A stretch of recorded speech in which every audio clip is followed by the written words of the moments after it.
अगर आपको ऐसा लग रहा है कि आप कोई भी काम करते हैं तो वो उसमें विघ्न आ जाता है।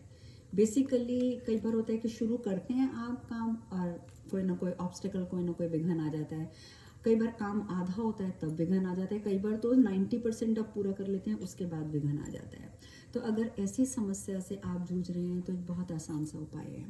आप एक काम कीजिए कि बृहस्पतिवार या फिर मंगलवार, दोनों में से आप एक दिन चुन लीजिए और उस दिन आप मार्केट से, पहले किसी भी पूजा स्टोर से आपको मिल जाएगा, एक कच्चा सूत का धागा लेके आ जाइए। ठीक है, कच्चा सूत का धागा लेके आइए। फिर अगले दिन आप सुबह उठिए जल्दी, जब सूर्य देव निकलते हैं उस टाइम पर उठें। आप लोटे में जल लें, उसके अंदर थोड़ा सा कुमकुम, रोली, थोड़े से चावल, थोड़ी सी चीनी, थोड़े से अगर लाल रंग के फूल हैं तो लाल फूल, ये सब आप डाल लीजिए। और ये फूल डालने के बाद आपने जल अर्पित करना है सूर्य महाराज को। सुबह कच्चा सूत भी हाथ में रखना है। जल को आप ऐसे जब अर्पित, अब देखिए जल तो आप ऊपर से अर्पित करेंगे, जब जल आपका पानी यहाँ से गिरेगा उस टाइम पर आप सूर्य महाराज को अपनी आंखों से पानी के बीच में से देखेंगे। और ये मैं पहले ही बता चुकी हूँ कि जो सूर्य को आप जो जल अर्पित करते हैं वो आपके पैरों पे नहीं गिरना चाहिए। चाहे आप नीचे पॉट रखिए, बाल्टी रखिए या किसी गमले के पास या पौधों के पास खड़े हो जाइए, ताकि पानी जो है वो प्लांट्स में चला जाए। आपने ये करना है। और जिस समय आप ऐसे जल अर्पित करेंगे तो उस टाइम आपने उस मतलब जल अर्पित करते करते आपने मंत्र बोलना है, ओम ह्रीम घृणी सूर्याय आदित्य श्रीम।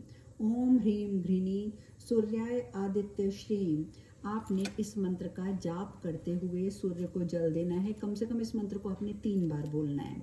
ठीक है, फिर आप लोटे को साइड में रख दीजिए और जो आपके हाथ में कच्चा सूत है, ठीक है, उस पर आपने भगवान गणेश जी का ध्यान कीजिए कि हे प्रभु, मैं ये धागा बनाने जा रहा हूँ आपके नाम से। जो भी मेरे कामों में रुकावटें आती हैं, विघ्न आते हैं, आप विघ्नहर्ता हैं, मेरे विघ्नों को हरिए। इस तरीके से प्रार्थना करते हुए आपने उस कच्चे सूत के ऊपर 7 नॉट्स लगा लेनी है, 7 गठाने लगा लेनी है। जब आप 7 नॉट्स उसके ऊपर लगा लेंगे उसके बाद आपने उस धागे को या तो किसी, जैसे प्लास्टिक पाउच होते हैं, ऐसे किसी प्लास्टिक पाउच में लेके अपनी जेब में या पर्स में रख लेना है, या अगर आप चाहें तो आप अपने गले में या हाथ में बांध भी सकते हैं, या पॉकेट में, पर्स में भी रख सकते हैं।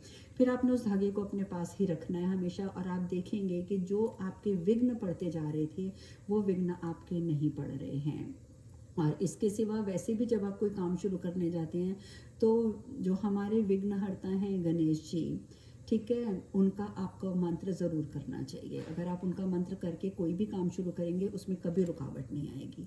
ये कीजिए और फिर मुझे बताइए।